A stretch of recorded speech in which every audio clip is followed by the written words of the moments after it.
Good night, stranger. Thank you for visiting me in my witch's den.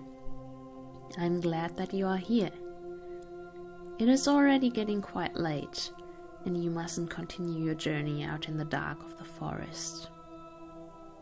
Instead, accept my invitation and spend a restful night in my den until morning. If you let me tell you a bedtime story, I'm sure you will fall asleep in no time and enjoy a recreative night here. Today we are going to look into a creature of Irish folklore that you might not have heard of before. Our journey will take us into a bar filled with people, but in the cellar where the liquor is stored dwells a fairy causing a ruckus. So, in case you are listening with any children who you don't want to be exposed to mentions of alcohol, this is the time to go to a different episode. I love visiting the folklore of different countries with you, and I have seen that you are listening from the US, Germany, Japan, Sweden, and so many other countries. If there's a myth or a legend from your country you would like me to cover in this podcast, let me know in the comments below. Before we start, make sure you are all set for sleep. If you still have the device you are listening on in your hand, set a sleep timer if you need one, or turn off autoplay if you are on YouTube. You can write "I will fall asleep easily" in the comments to claim a peaceful night for yourself. And without further ado, let's start. Now you may find a comfortable position to lie down and close your eyes. Take a deep breath in through the nose and out through the mouth. I want you to think of 3 things you are grateful for today.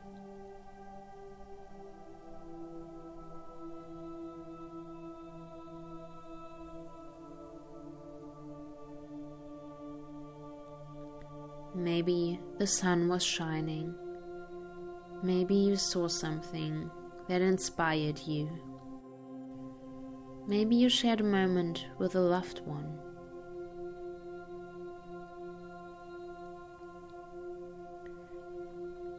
Allow yourself to be grateful for the small things. Concentrate on your breath again.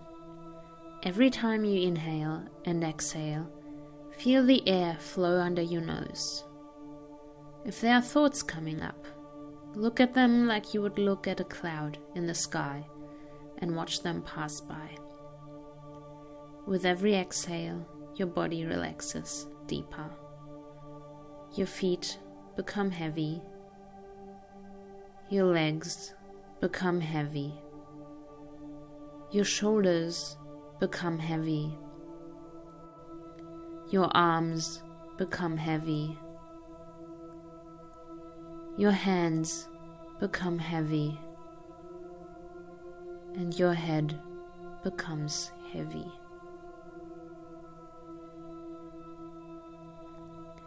I am now going to count down from 5, and when I reach 1, you will be completely present in tonight's story.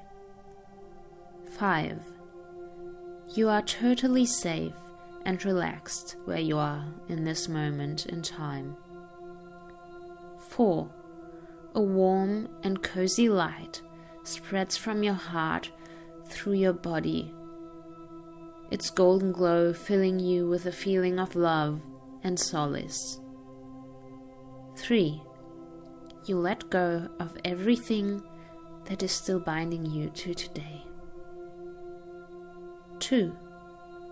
My voice is leading you through the light and beyond.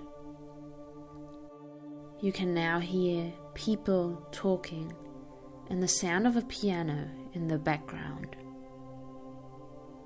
1. You stand in the entrance of a warmly lit bar. The interior of the establishment is dark, with wooden floor and wall panels, upholstered leather chairs with high backrests, and a mixture of round and square black tables.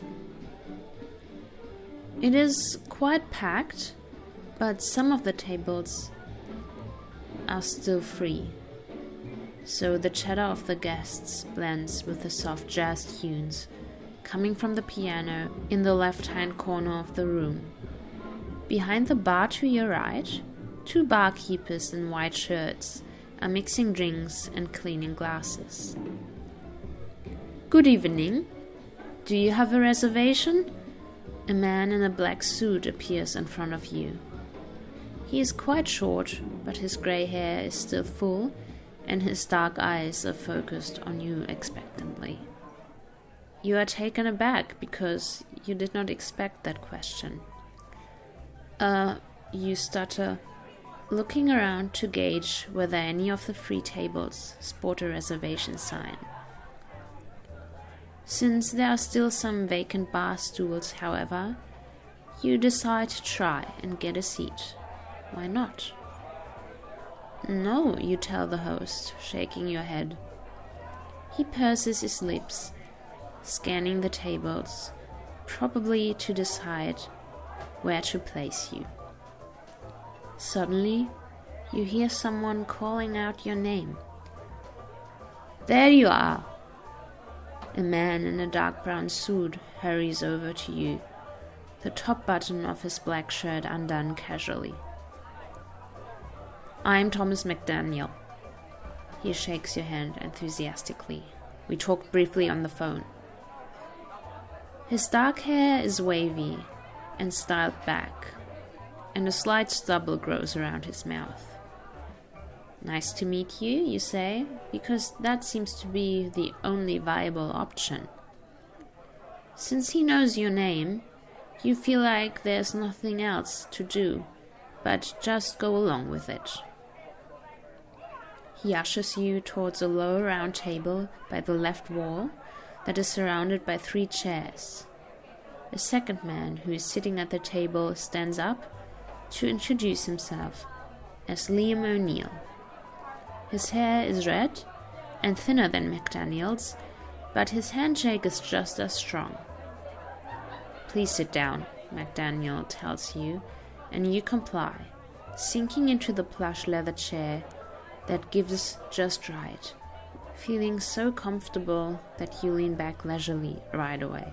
McDaniel hands you the menu, and you skim over it as he explains, Mr. O'Neill is the owner of McCarthy's Bar, as I told you earlier.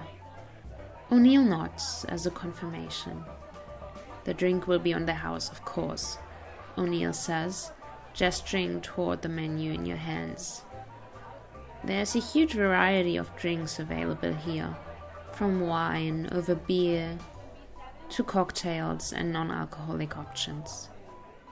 You see whiskey, port, rosé and mojitos. After making a decision, you close the menu, looking up at the 2 men expectantly.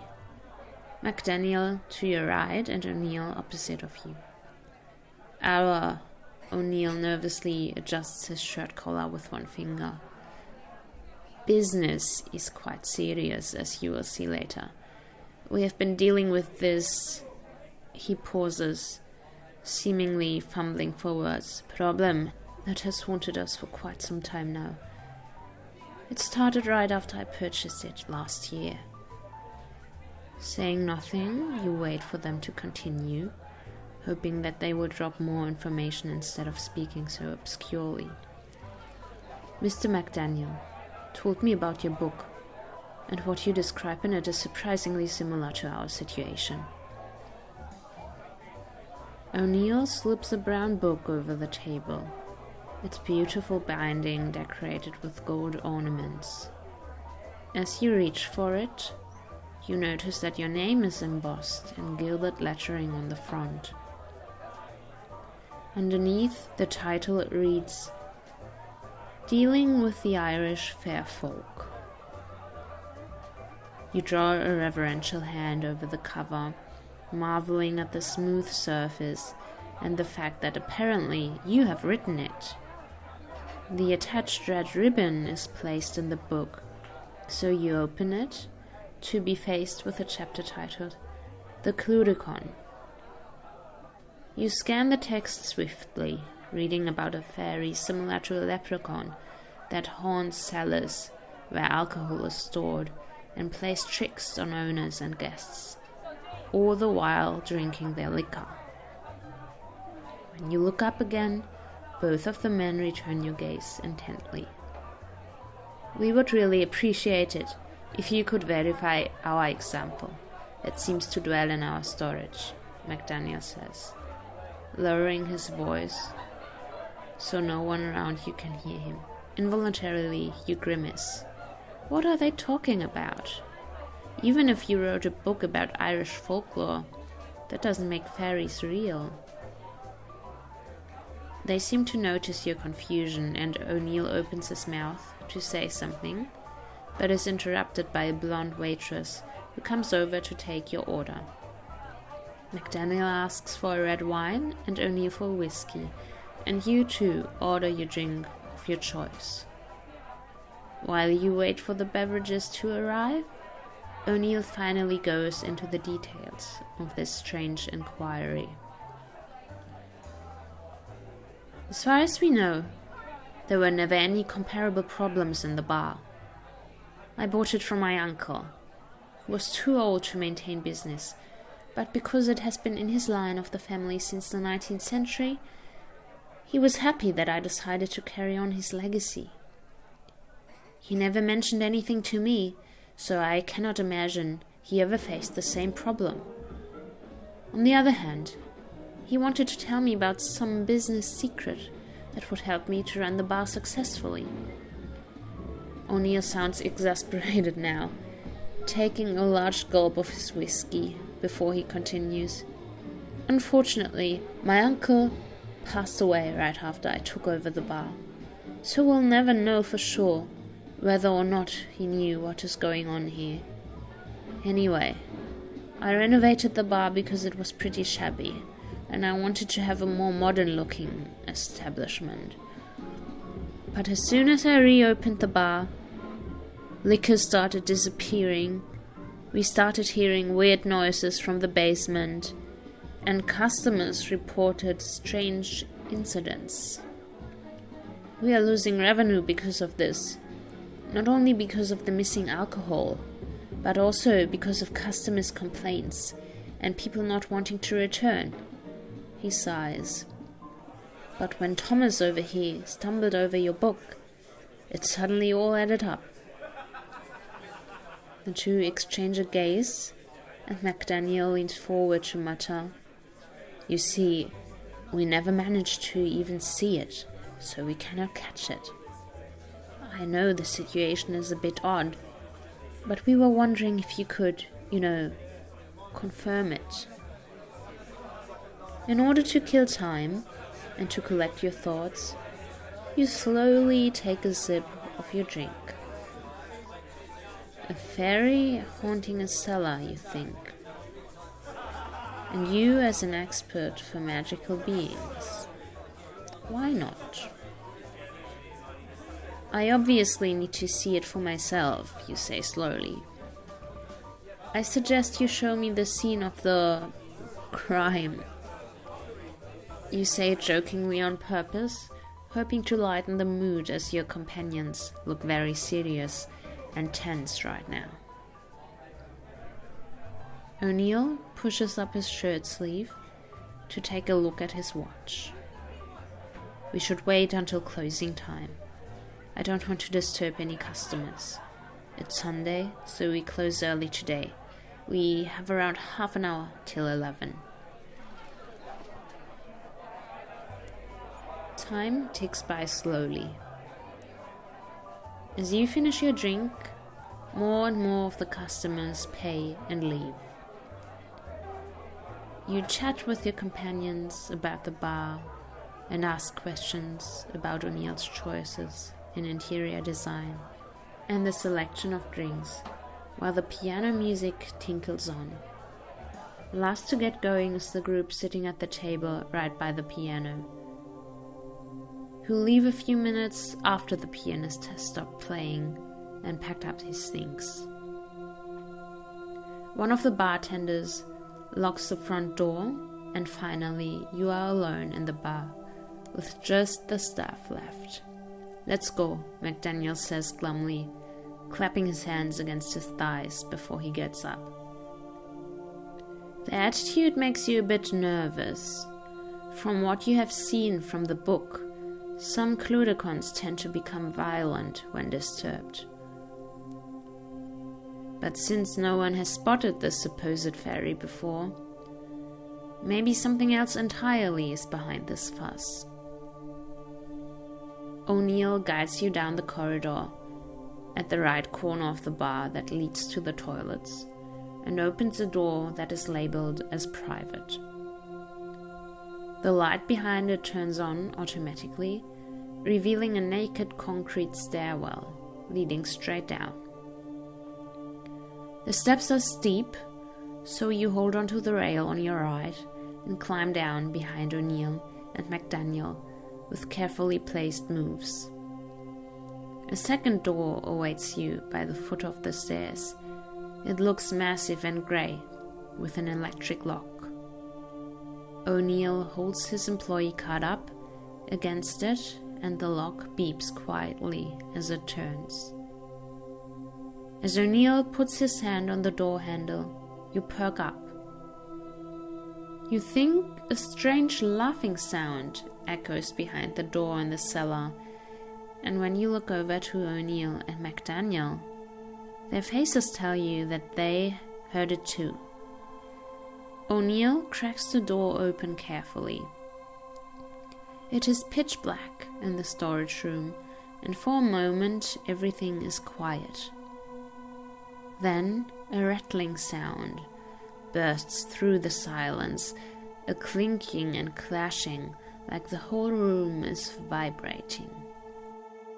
Quickly, McDaniel flicks the light switch on, and the room is filled with bright, cold light. The bottles on the liquor shelves are shaking in their frames, as if by magic, and the casks below are rocking back and forth, making the whole room creak. "See," McDaniel shouts over the clamor. "If this keeps going any longer, I wouldn't be surprised if we lost all of our storage sometime soon." A roaring arises, like a wild beast is trapped with you in the cellar, and you cannot hear McDaniel's voice anymore. You just see his mouth moving. With a sudden jolt, the noise ceases, and it is completely quiet. "Whoa," you breathe. "Something is really going on down here." "Right?" O'Neill exclaims, sounding happy that you believe him. "But what are we supposed to do?" McDaniel asks. You ponder over what you have read in the book. "What's the best Irish whiskey you have in store, you want to know?"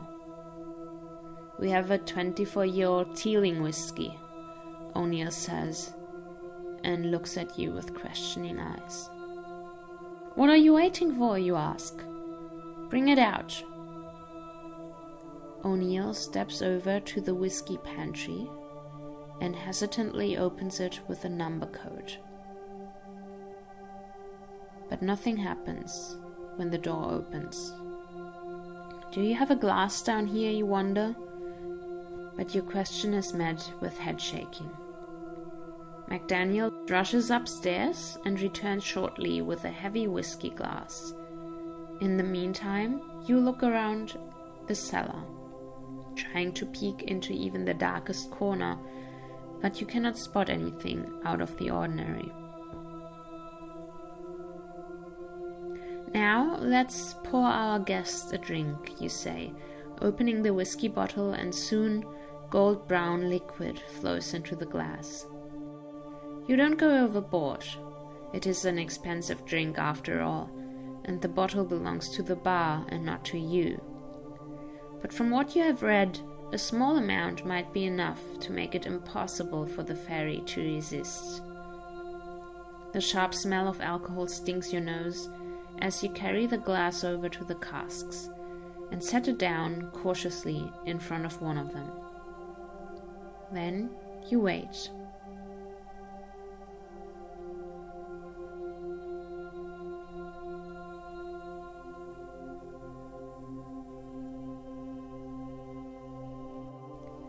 Since nothing seems to stir in a long while, you whisper, "Turn off the lights." O'Neill walks over to the door and reaches for the light switch. "Wait for my sign," you say, looking at him, and he nods.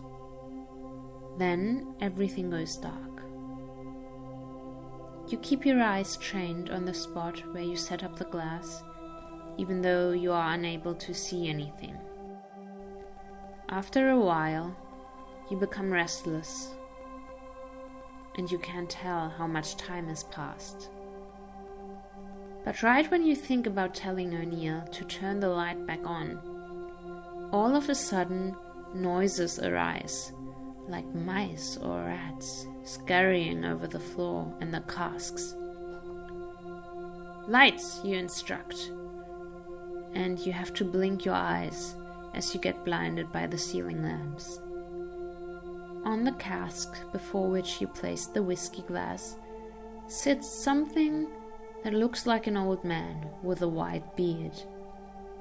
He holds the glass in his hand and slurps at the whiskey appreciatively. The creature is about 1 meter and 50 centimeters tall and is clad in a red garment that you can only describe as a rag due to its worn-down appearance. The fairy's face reminds you of an apple that has not been picked up from the floor after falling from the tree, and that has been left there to rot. The skin is wrinkled and red from alcohol. His nose is almost purple even. On his head sits a red nightcap, and a short leather apron hides the worst of his red dress. His feet are clad in blue stockings and shoes with silver buckles. Under his bushy grey eyebrows sparkle 2 black beady eyes that seem sharp and aware, despite the influence he is clearly under. "A Clurichaun," you mutter, citing what you have read in the book. The little man smirks, making an appreciative sound. "Someone knows their sprites," he slurs, raising his glass as to salute you. "I'm so sick of people calling me a leprechaun. And I appreciate the drink, thank you very much." "Don't take your eyes off him," you whisper to O'Neill and MacDaniel, while the fairy is occupied with his whiskey. "Otherwise he can disappear again." "Should we grab him?" O'Neill asks, while staring at the Clurichaun barely blinking. "No! You will be nothing but kind to this gentleman," you implore, "and we will listen to every word he has to say." You raise your voice on the latter part of the sentence on purpose, so the fairy can hear it, and you are sure you see his eyes light up. "So, you are the Clurichaun who's been causing commotions in the cellar?" you ask, trying to sound as polite as possible. The fairy nods smugly, leaning back on one arm propped up on his cask. "That would be me, good old Nifty Nettles." "Master Nifty Nettles," you reply, trying to keep a straight face, "can you tell me what has caused you to become so impatient and indignant since Mr. Liam O'Neill acquired the spa last year?" You point at the aforementioned man, so the Clurichaun knows without a doubt what you are talking about. The little man, to your surprise, lets out a wail of despair, running a hand over his wrinkled face before taking another sip of his drink. I can't believe Master McCarthy will leave old Nettles behind and sell this bar to someone who would dig and build and make a mess of this place, changing it completely from how it used to be. And is just out to steal my money, he cries and points at O'Neill accusingly. I don't think these two gentlemen want to steal your money, you say calmly, but you don't look at O'Neill and McDaniel to make sure the fairy has no chance to vanish due to his apparent distress. But they tried to catch me, Nettles complains, and you nod understandingly. People always want to grab me and take my magical purse, just because the money regenerates. But there has never come any good of humans using fairy money. Master Nettles, you try to explain, you must understand that they only wanted to talk to you. All of this has been a great misunderstanding.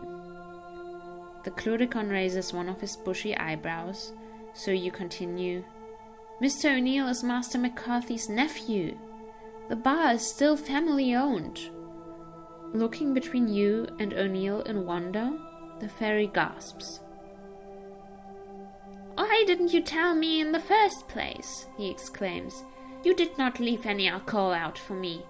How am I supposed to know that you're part of the old master's family? I thought they had moved and left the alcohol stock here, so I couldn't follow them. Moving, he says when he sees McDaniel's and O'Neill's confused faces, is pointless. The Clurichaun will always follow the alcohol. And with that, he lifts his glass to his lips again. From now on, Mr. O'Neill will personally provide you with your own share of alcohol every week, you claim, and you hope for O'Neill and the existence of this bar that the owner will comply with this plan. At least the Clurichaun looks very pleased with the idea. We have a deal, he says. I appreciate your kindness. We will leave you to it then, you say, and finally look away from the fairy, motioning for McDaniel and O'Neill to leave the room.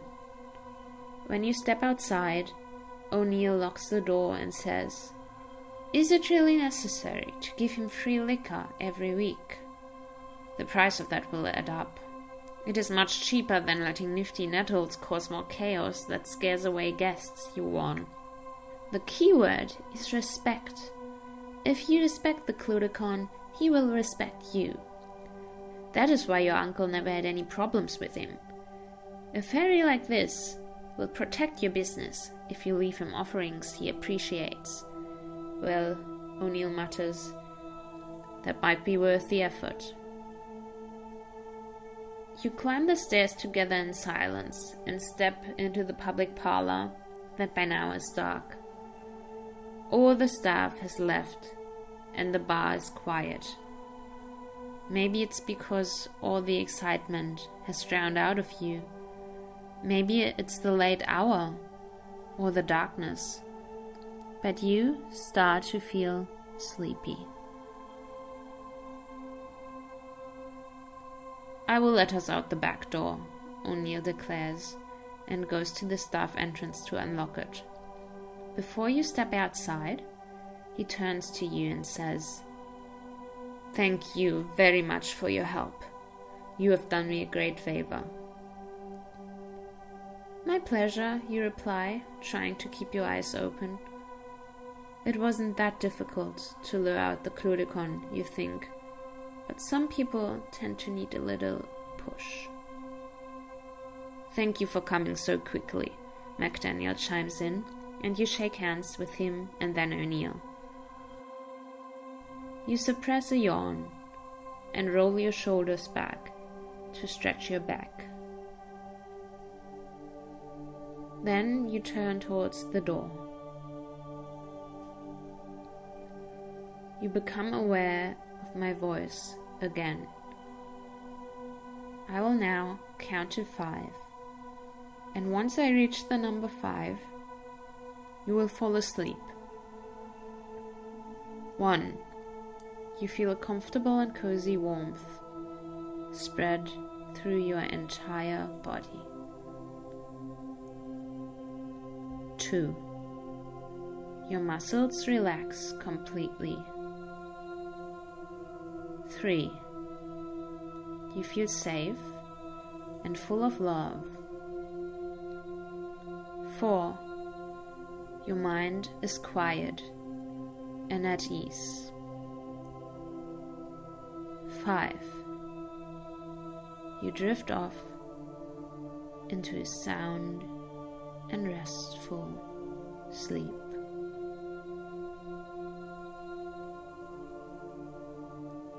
You are protected here in my witch's den.